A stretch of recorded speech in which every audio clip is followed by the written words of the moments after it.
కాబట్టి నా పని చేసి పెట్టావు, నేను కూడా నీకు మేలు చేస్తాను. 3 సమయాల్లో నన్ను గుర్తు చేసుకో, నేను ఉంటాను అక్కడ 3 సమయాల్లో.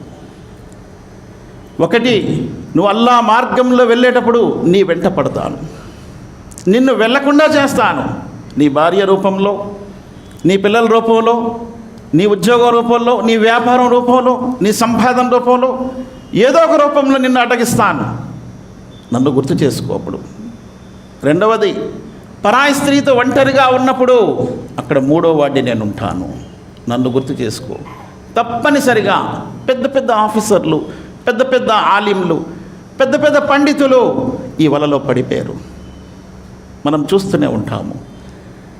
తర్వాత అన్నాడు 3వ సమయం, నీకు కోపం వచ్చేటప్పుడు అప్పుడు నేను అక్కడ ఉంటాను, నీ రక్తాన్ని నేను ఉడికిస్తాను, నీ బ్లడ్ ప్రెషర్ని నేను